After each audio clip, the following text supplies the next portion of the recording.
नमस्कार दोस्तों, स्वागत है आप सभी का आज के सेशन में। जल्दी आप लोग जुड़ जाइए, स्टार्ट करते हैं आज का सेशन। दोस्तों सीरीज चल रही है ऑफिसर्स ऑन ट्रैक, जहां पर हम आपके साथ में module wise, unit wise, topic wise चीजें डिस्कशन कर रहे हैं। जी हाँ, मॉड्यूल बी का यूनिट नंबर 15 का एक इंपॉर्टेंट टॉपिक हम आपके साथ में आज डिस्कस करेंगे, जिसका नाम है क्रेडिट डेरिवेटिव्स। बेसिकली डेरिवेटिव्स क्या होते हैं? डेरिवेटिव्स एक ऐसे फाइनेंशियल कॉन्ट्रैक्ट्स होते हैं जिनकी वैल्यू अंडरलाइंग एसेट पे डिपेंड होती है, यानी कि डायरेक्टली इन कॉन्ट्रैक्ट्स की कोई वैल्यू नहीं होती है, अंडरलाइंग एसेट के बिहाफ पर इनकी वैल्यू मेंटेन होती है। और इनको मैं पहले भी आपके साथ में डिस्कस कर चुका हूं। Forward, futures, option, swap derivatives होते हैं। क्रेडिट डेरिवेटिव्स से क्या मतलब है? तो बेसिकली डेरिवेटिव्स का इस्तेमाल दो काम के लिए होता है, मैं यहां पर आपको बताऊंगा। टेलीग्राम चैनल पर अगर आप हमसे जुड़ना चाहें तो अगेन जुड़ सकते हैं by the scanning of this QR code. आपको इस सेशन की PDF भी मिल जाएगी। सेशन से रिलेटेड कोई डाउट है, स्क्रीनशॉट डाल के आप पूछ सकते हैं, या कोई भी क्वेरी है आपकी वो आप कर सकते हैं इस टेलीग्राम चैनल पर। ठीक है, तो क्रेडिट डेरिवेटिव्स की बात हो रही है, उसके पहले ठीक है बात कर रहे थे हम डेरिवेटिव्स की। डेरिवेटिव्स, तो डेरिवेटिव्स के बारे में पहले ही मैंने बताया।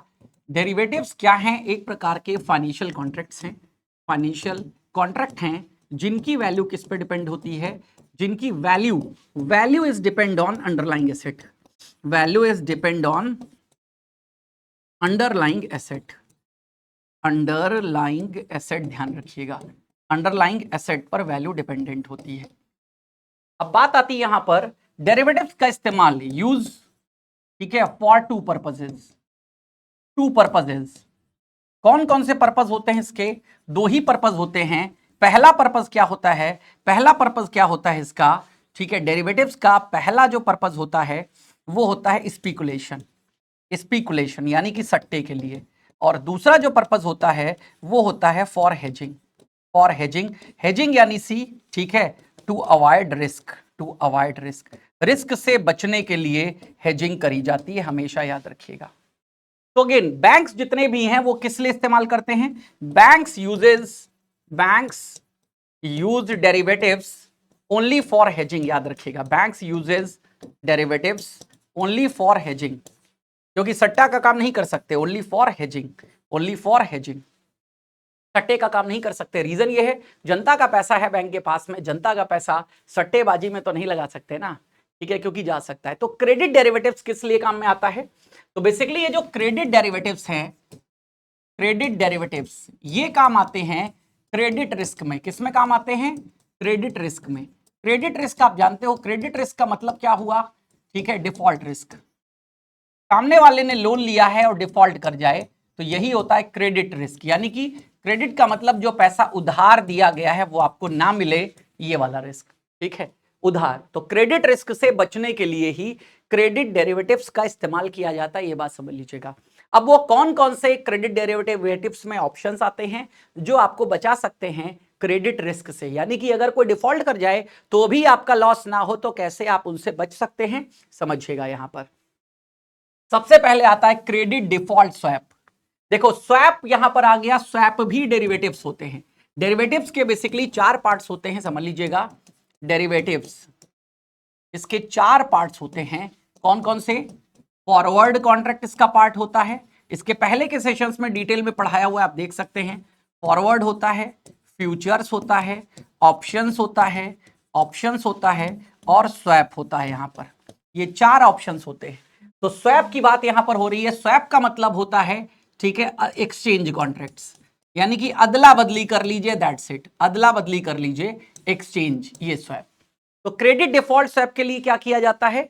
एक्सचेंज किया जाता है। यहां पर दो प्रकार के लोग होते हैं, एक को प्रोटेक्शन सेलर कहा जाता है, प्रोटेक्शन सेलर, और दूसरे को क्या कहा जाता है?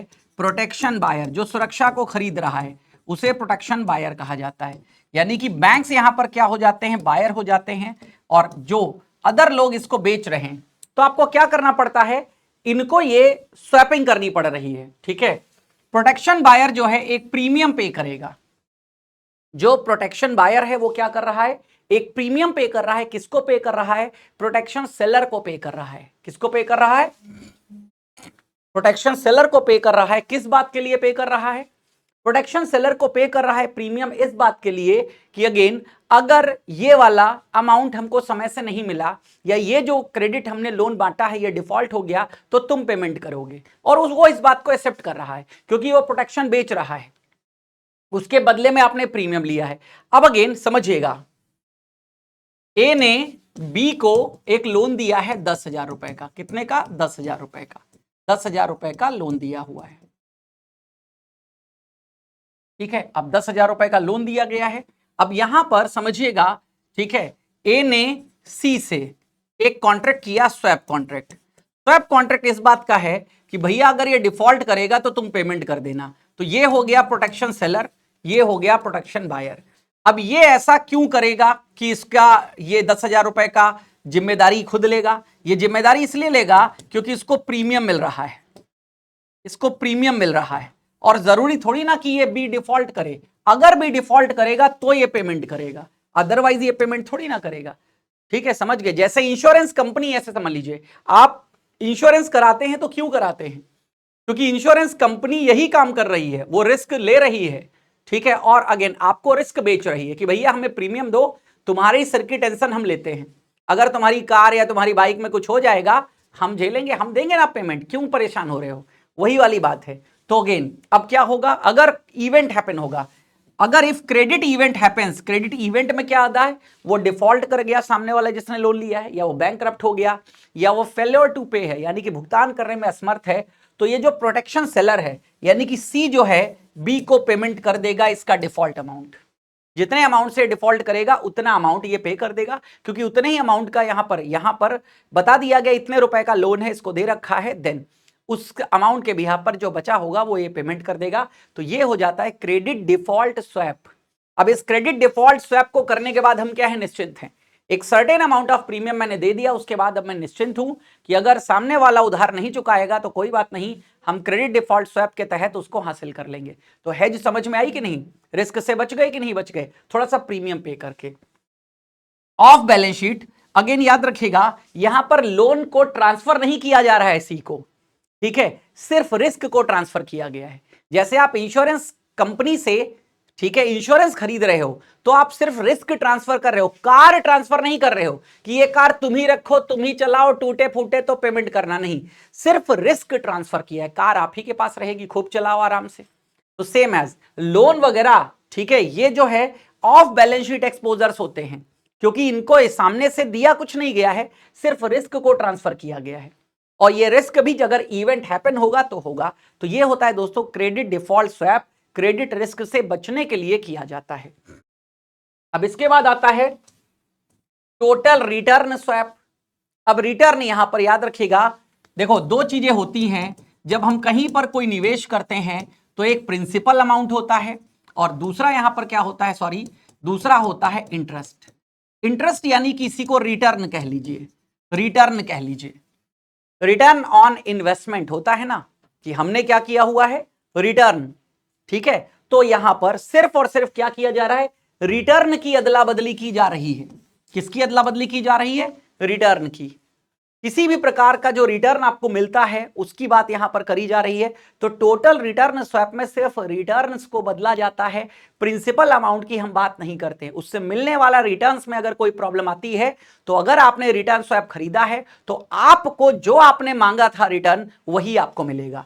एग्जाम्पल के तौर पर यहां समझ लीजिएगा, the entire return interest plus gain या loss on an asset is swapped. पूरा का पूरा जो इंटायर रिटर्न है, ठीक है, जिसमें गेन और लॉस दोनों की बात करते हैं किसी भी एसेट्स पर, उसको क्या किया जा रहा है, स्वैप किया जा रहा है। अब प्रोटेक्शन बायर को क्या मिलेगा, जो प्रोटेक्शन बायर जिसने खरीदा है ये टोटल रिटर्न स्वैप, उसको क्या मिलेगा, प्रोटेक्शन बायर पे करेगा all return on the asset and receive करेगा a fixed premium like LIBOR plus spread.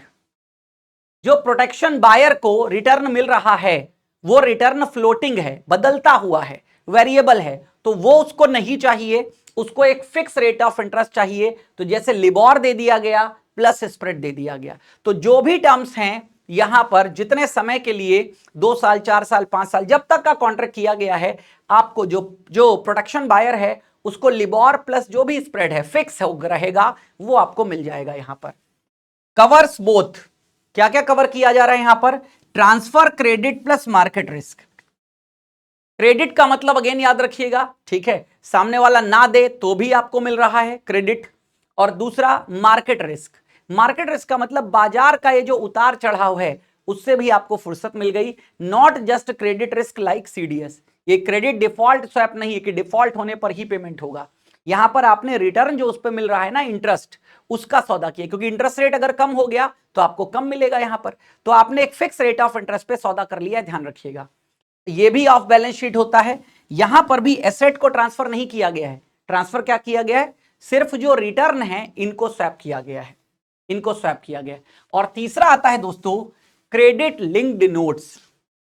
Credit linked notes भी एक तरीके से बॉन्ड टाइप के इंस्ट्रूमेंट्स होते हैं, जहां पर इशुअर क्या करता है? क्रेडिट लिंक्ड नोट्स परचेज करता है। उसको सीरीज ऑफ पेमेंट जो मिल रही है ना, उसी के आधार पर यहां पर पेमेंट मिलता है।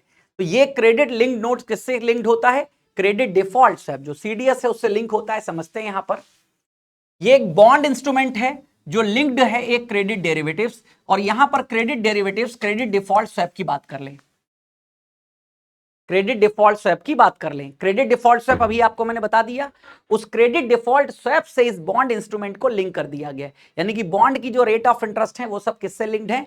क्रेडिट डिफॉल्ट स्वैप से।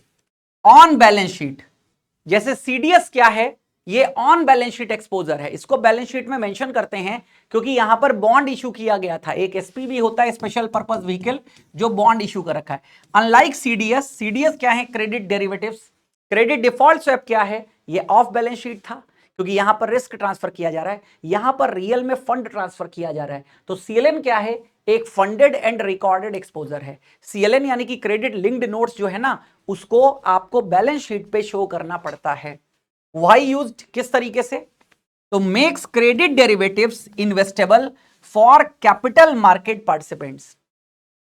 जो कैपिटल मार्केट के पार्टिसिपेंट्स हैं उनके लिए ये जो क्रेडिट डेरिवेटिव्स है ना, इसमें इन्वेस्ट कर सकता है। इसमें क्या कर सकता है? वो निवेश कर सकता है। क्रेडिट लिंक नोट्स यानी कि जहां पर आपने एक बॉन्ड तरीके के इंस्ट्रूमेंट में निवेश किया है, ये क्रेडिट डेरिवेटिव्स, लेकिन इन डेरिवेटिव्स में भी लोग निवेश कर सकें, तो इन्वेस्टेबल बनाने का काम क्रेडिट लिंक नोट्स के द्वारा किया जाता है। क्रेडिट लिंक नोट्स के द्वारा किया जाता है, यहां पर ध्यान रखिएगा। तो ये है यहां पर सीएलएन, याद रखिएगा, क्रेडिट लिंक नोट्स। तो ये तीन प्रकार के होते हैं। क्रेडिट डेरिवेटिव्स होता है, मतलब क्रेडिट डेरिवेटिव्स तीन प्रकार के होते हैं। क्रेडिट डिफॉल्ट स्वैप आता है इसमें, then credit total return swap आता है, फिर क्रेडिट लिंक नोट्स आता है। ये तीनों के तीनों कहां पर इस्तेमाल किए जाते हैं? तो याद रखिएगा, क्रेडिट रिस्क से बचने के लिए इसका इस्तेमाल किया जाता है, ध्यान रखिएगा। हमसे आप जुड़ सकते हैं by the scanning of this QR code. और अगेन दोस्तों, आपके लिए कुछ ऑप्शंस हैं। ऑफर्स इस समय जो चल रहे हैं मैं आपको बता देता हूं यहां पर, ठीक है। सीआईबी का महापैक आप परचेज कर सकते हैं। सीआईबी का महापैक 56% डिस्काउंट अप्लाइड है 3499 में। महापैक का मतलब क्या होता है? महापैक का मतलब एक ऐसा पैक जहां पर आपको एक बार पैकेज परचेज करिए, बार बार परचेज करने की आवश्यकता नहीं होती है। सारे के सारे पैकेजेस इसमें इंक्लूड कर दिए जाएंगे। इन फ्यूचर जो भी हम बैच लाएंगे इसमें इंक्लूड रहेगा। प्रीवियस बैचेस आपको इंक्लूड मिलेंगे, करंट बैचेस जो चल रहे हैं वो भी मिलेंगे। तो 20+ बैचेस आपको यहां पर मिल जाते हैं इस महापैक में, ध्यान रखिएगा। तो बहुत ही इंपॉर्टेंट पैकेज है आपके लिए। तो आप लोग इस पैकेज से जुड़िए पेड क्लासेस में हमारे साथ। और सिर्फ यही नहीं, बैच वाइज भी आप जुड़ सकते हैं अगर आप लेना चाहें यहां पर, ठीक है। तो सीआईबी का फाउंडेशन 2.0 बैच भी है। देन सब्जेक्ट वाइज अगर बैच आप परचेज करना चाहते हैं तो भी यहां पर बैचेस आपको मिल जाएंगे। आपको सिर्फ pw.live पर जाना है और इनको क्या करना है, एक बार चेकआउट करना है आपको, ठीक है। तो हमारी आपकी मुलाकात अब होगी अगले सेशन में। सेशन कैसा लग रहा है हमें कमेंट सेक्शन में जरूर बताइएगा, ठीक है। मिलते हैं अगले सेशन में। Thank you.